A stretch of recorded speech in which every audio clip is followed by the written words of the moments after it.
Hello guys, welcome back to another reaction video where we pick the best fragrance related videos on the internet to react to. I react to these videos with you guys in real time for the first time. I have found out about this video here called The Cologne Industry is a Scam by a channel called Futureproof. If you don't know who Futureproof are, I've actually watched some of their previous videos. He's a really interesting individual who goes through a lot of the malpractices of a lot of different industries, showing how they're not as ethical as we think they are. For me, I saw, I think, one video about the coffee industry from him, and one about quote unquote ethical fashion brands that actually weren't very ethical. So you kind of, this makes you a little bit disillusioned about a lot of these industries. And I thought we were safe guys with the fragrance industry, but now he's gonna expose us. So this might be a sad video, but I think it should be quite interesting to see. I'll see if I agree or disagree. I'm not an absolute massive industry expert, guys. I'm just a, I guess, enjoyer of fragrances like you guys. I know some things, but hopefully I can give some input and see if I agree or disagree. So let's watch it together.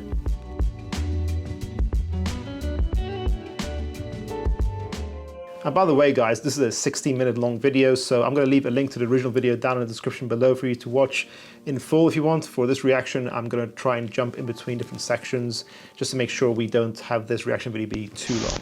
How we smell to others has become a huge industry, and I'm here to say that things have gotten officially out of control. Just so you know, guys, I think the fragrance industry in total is over $50 billion nowadays, and that includes not just fragrances, but the products that fragrances are found everywhere, let's say cleaning products as well. This is a company that proudly claims to be the most expensive fragrance in the world, which works out to about $16,000 a liter. This is a Grumpy Cat fragrance, which exists for some reason. Yes, today we are diving into the weird and freaky world of fragrances. Now listen, I was not convinced that we should make this video until Lou shared a Jeremy fragrance video with me. Oh man, what do you guys think of people outside of the hobby going into the fragrance industry through Jeremy?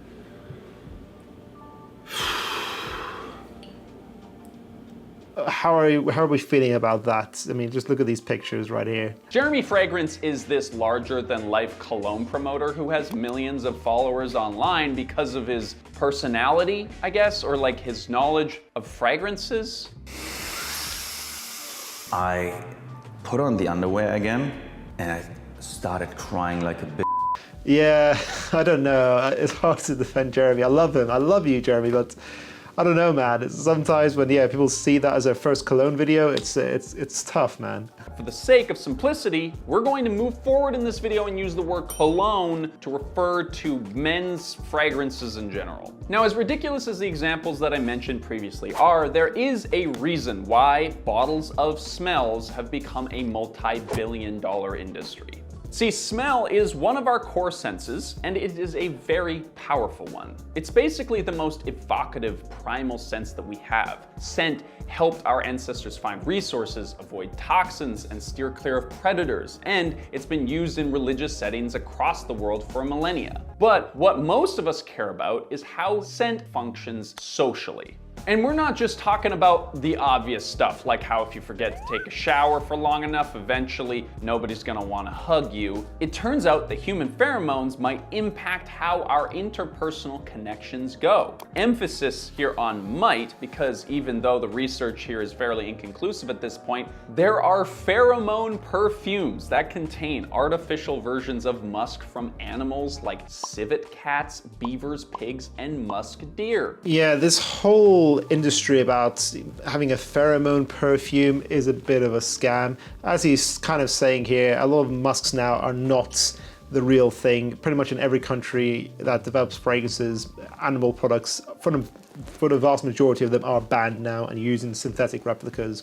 People say pheromones, they kind of think, oh, your own personal hormones, which we already have anyway. Everyone has their own skin chemistry, your own unique skin DNA that produces your own scent. So that's why every fragrance smells different in each individual, because it's literally your chemistry is sort of mixing with the fragrance. The scent that you have naturally in your skin mixes with this fragrance. Basically, to me, the pheromone industry kind of seems like a massive scam. It just seems like a marketing gimmick. What do you guys think? 32% of people who watch School of Scent are subscribed to us. If you guys want to see our channel grow, to really help us out, click subscribe. Let's get that number to 40%. Thank you. This is because in the wild, these animals use these natural pheromones to attract mates. But now we're trying to smell like a deer to get laid at a bar. Okay, so we're not trying to use musks now. I think musks have been one of the oldest perfume ingredients for a long time, probably used in the early 20th century.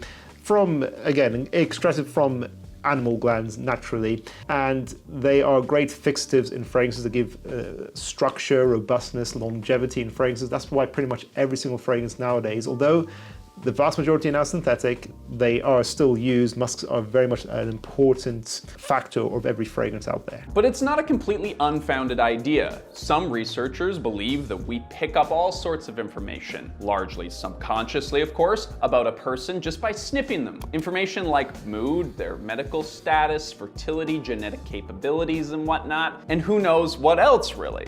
Basically, our noses are helping us find somebody to make cute babies with or without our permission. Yeah, I think basically guys, for the most part, should wear fragrances to smell attractive. That's why a lot of guys just want fresh and clean fragrances, because as he said, it's kind of like, oh, it's showing someone you want to mate with that you take care of yourself essentially. That's why people prefer fresher fragrances over sweeter fragrances for the most part. So if humans are genetically wired to smell their way into bed with one another, and we're all trying to get laid in a loneliness epidemic, you can perhaps make a guess about how marketers are going to use said information. And yes, it is just as bad as you're thinking. Even before we carry on with this video, I think this is actually such a critical point that even applies to the fragrance reviewing niche as well here for us fragrance reviewers. I think it is a little bit crazy. As we all know, we see these videos online from reviewers titled things like Woman Killer or Panty Dropper fragrances, and it basically is the exact same thing that traditional marketers do as well with fragrances. They're trying to kind of sell this silver bullet, this kind of this over-exaggeration of what fragrance can do for you. And yeah, it's basically, as Levi is saying here, they're trying to take advantage of why people wear fragrance in the first place. And yeah, I don't like it personally. What do you guys think? Do you agree or disagree with what I'm saying here? Do you know what I mean? Like, we are also guilty of doing this ourselves as fragrance reviewers. The marketing of fragrance is basically entirely centered around sex. It sells you the idea that while perfume is synonymous with delicate femininity, cologne is all about masculinity, and how wearing it will help you be the sexiest, manliest man alive or the most beautiful woman on the block. Yeah, essentially. That's why they always use these very attractive, popular celebrities to try and make it seem like you can be just as attractive as them if you buy our fragrance.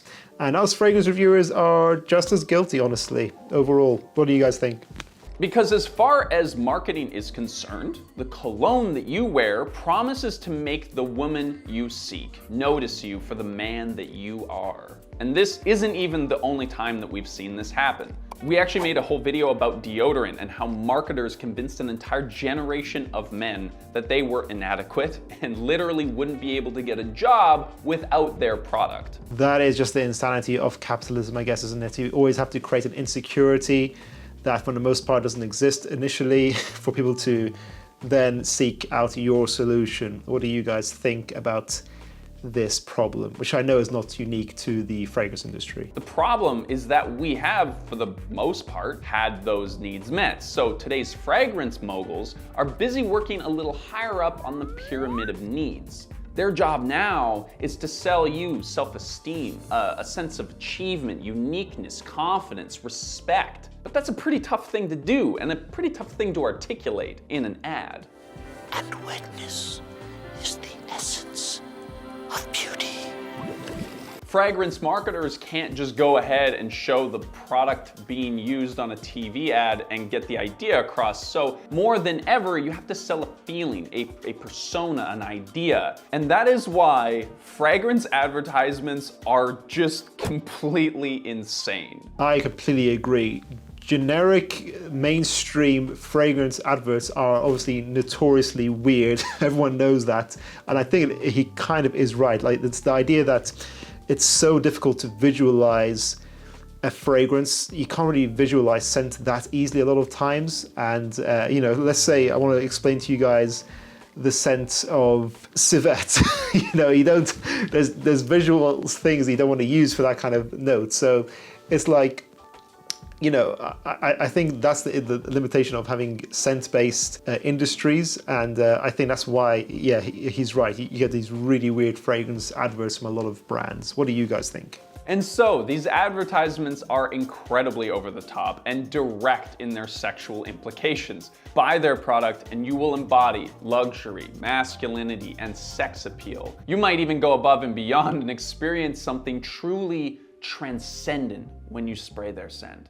So what do you guys think of this? What would you say is actually your favorite fragrance advert? Do you even have one? Do you think that these are just annoying and ignorant and, I don't know, arrogant, these generic fragrance adverts? Do you think, you know, the days of celebrities marketing fragrances should be over?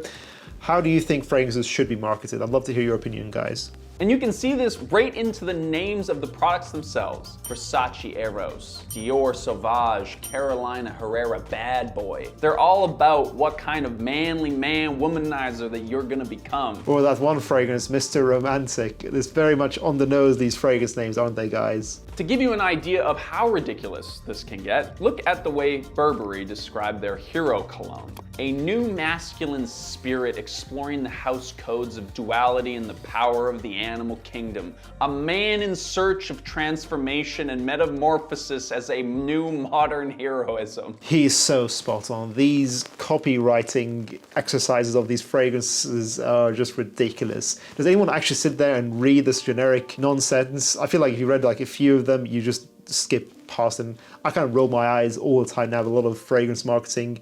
With the copywriting. That's why with our own brand at Atrium, I know I just made fun of our own brand, but actually in our copy, I like to kind of just say how our fragrances are as, you know, as they are. They're just like, okay, we've got this idea for a fragrance, this is what we're trying to do. Because I just feel like these kinds of adverts, this marketing is really patronizing. That's what I think anyways.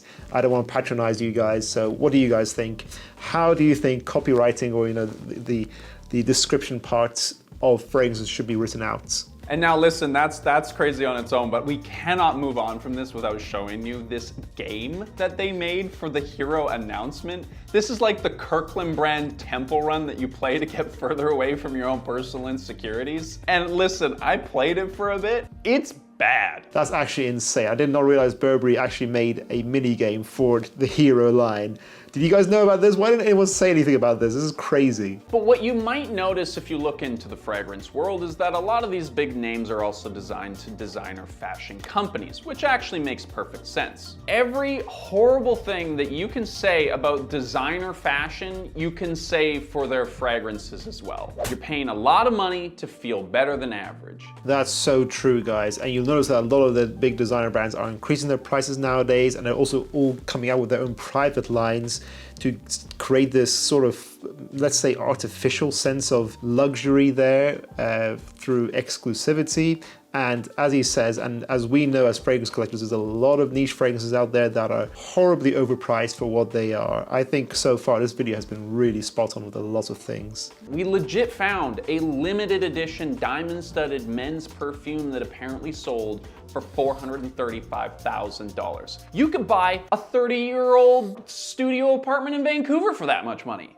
Thankfully though, sort of, it seems that people are starting to catch on to the utter absurdity of some of these big name brand fragrances, and there's a new whole world of indie fragrances that are popping up. Today you'll find influencers trying to convince you to not buy fragrances like Sauvage purely because they are popular. And suddenly there's a lot of smaller brands and indie companies that promise to make you stand out from all the normies with their boutique lineups. That's really interesting. Yeah, I think he's got a spot on. A lot of people now are annoyed by the overpriced mainstream stuff. A lot of us fragrance collectors like Middle Eastern fragrances, for example, because they recreate fragrances in a similar fashion but much cheaper price. Or we like just other brands that are more reasonably priced and give you your money's worth. So what do you guys think? Do you think maybe one day more and more of society will turn away from overpriced mainstream fragrances? What do you think? Are we just going to see this trend increase? We live in a hyper-individualistic society with immense pressure to stand out in some way from all the other masses of people that we're crammed together with, and it's a basic human desire. And these cologne brands are here to tell you that they're the only ones that can fulfill that need.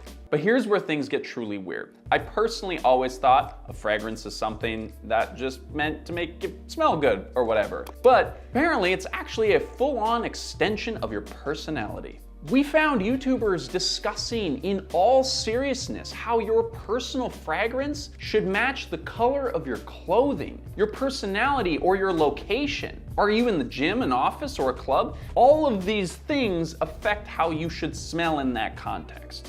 Okay, all right, bro. You don't need to come at me that hard, man, okay? I've been called out, guys. Guilty as charged. Let me know, guys. Are you guilty with me? Who's with me, guys?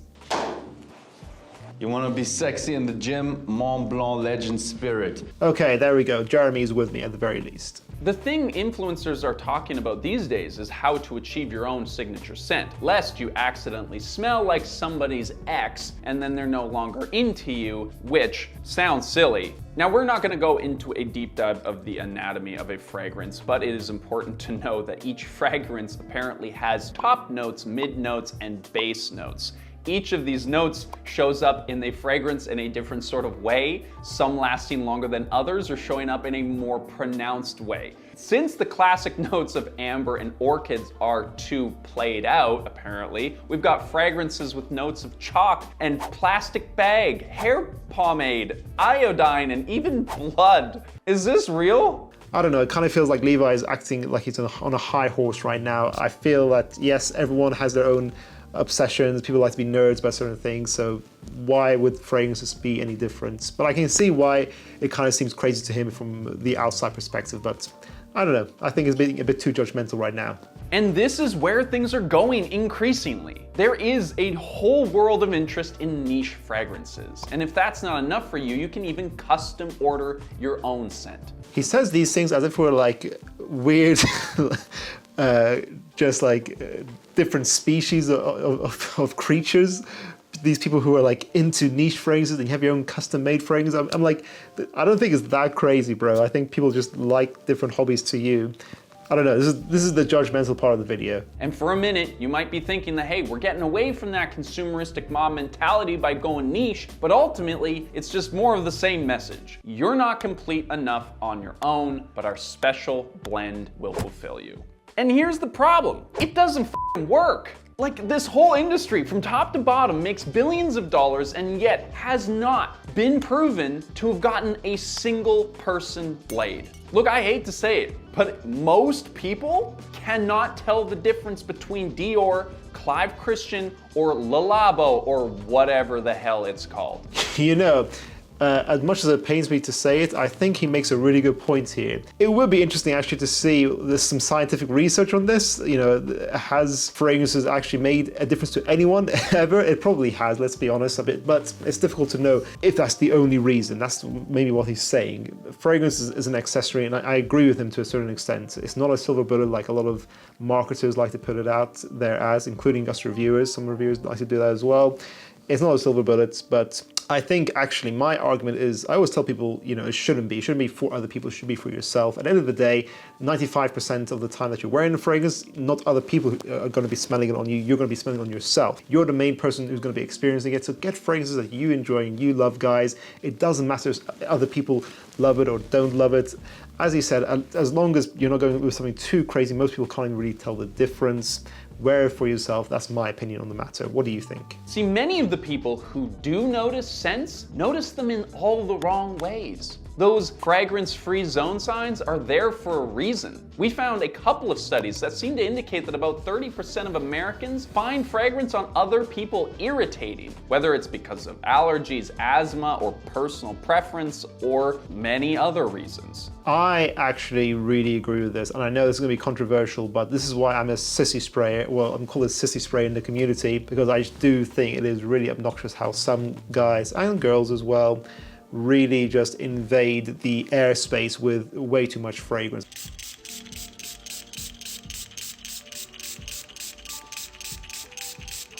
And I'm saying that as someone who loves fragrances, obviously, guys, but I completely agree. People need to be more considerate about what they're wearing around other people.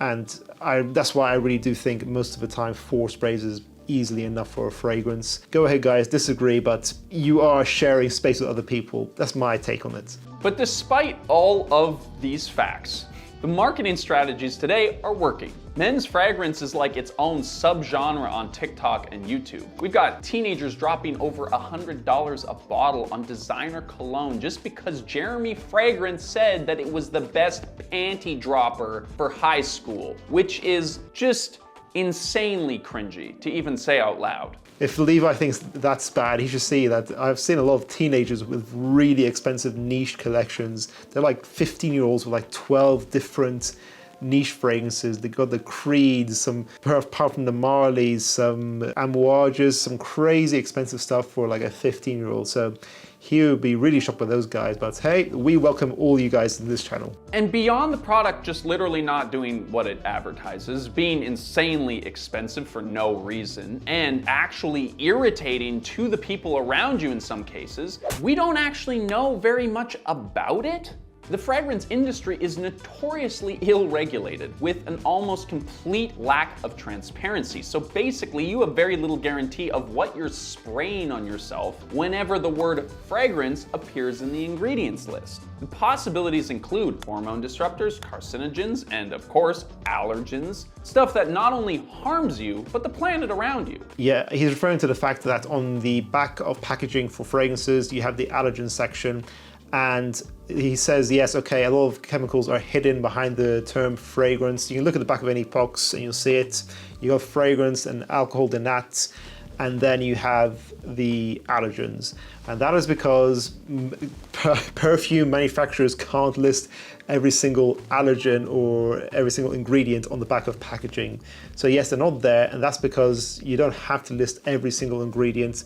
You wouldn't be able to see anything else on the packaging, that it would just literally take up reams and reams of space. So I can kind of see it from a practicality point of view, and actually IFRA really does regulate the industry quite harshly, actually, from what I'm seeing. That's why actually a lot of fragrances get discontinued. A lot of people think it's because of money reasons, but I think the more I learn about it, actually I realize just a lot of things have become illegal after every few years, and allergens list keeps increasing. I don't agree with Levi regarding this perspective here. I don't think he knows too much about this topic himself, honestly. I would say actually the industry over-regulates itself a lot from what I've read and hear. They don't just go, okay, let's make this, we know this limit is safe, let's go. They go usually 100 times more intense with the limits from what I've learned through doing courses with perfumers, and what they're telling me. There's actually a lot of regulation, a lot of strictness in the industry. What has happened as a result? Well, you might be able to guess. There's of course now a whole subsection of the fragrance world under the natural label. But of course, if you've watched any videos here on Future Proof, you know that the word natural doesn't necessarily mean sustainable or good. Yeah, I kind of agree actually, because the term natural, what does it mean exactly? Because basically every single fragrance has to have some synthetics in there. And I mean, some of the ingredients are lab made and not all natural. I say Atrium is more like natural perfume because it focuses more on naturals, but it's not all natural. So be careful that there is a distinction. But yes, there is a natural style to perfumery. I know what he means. As a layperson, he might get confused by this, but as fragrance collectors, are we confused by this? I don't know. Is the term natural unfair to use? Do you guys like the words natural, organic, vegan, things like that? Does that matter to you guys when you're buying something? A lot of the time, these are made of rare ingredients that we've been over harvesting for years, which sadly just makes them more valuable. Yeah, this is an issue with ingredients like oud. Oud is an extremely rare, expensive ingredient that's going extinct in the natural world, unfortunately. He makes a good point there, but when someone says something is natural, someone saying, you know, you got natural oud, I mean, it's true, that it actually is the truth. I think he is kind of projecting what he thinks as something being natural from other industries onto perfumery as well, meaning that yes, it's great for an environment is good for you. It's not necessarily good for an environment. I completely agree, but it kind of still is correct. It is more natural perfumery. as supply goes down, which makes people want to harvest them all the more without a single thought for the industry's future. Agar, sandalwood, frankincense are some of the most expensive fragrances for a reason. They're not easy to come by, and over-harvesting isn't going to help the situation at all. Yeah, this is a good point about these ingredients. Very expensive, beautiful smelling scents, but they are being over-harvested, being very much overexploited.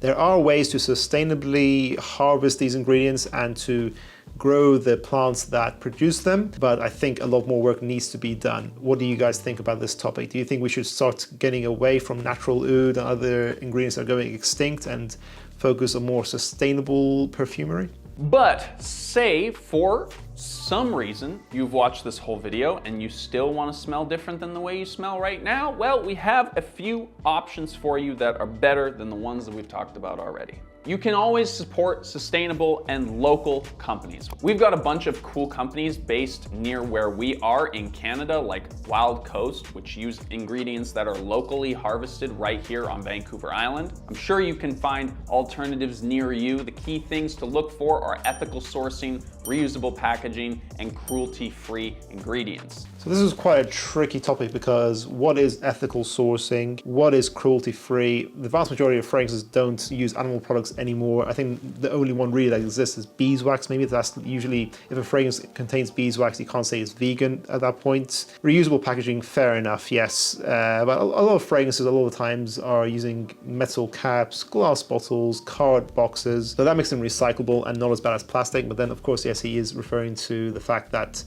more fragrances now are becoming refillable. You can unscrew the cap and refill them, which is good. It's a step in the right direction. The thing with his examples is you never actually know, because a lot of times, a lot of brands use the same perfumers and the same big companies to provide the compounds to them. They just put on their own marketing. So who knows if those locally sourced Canadian ingredients are actually from Canada only.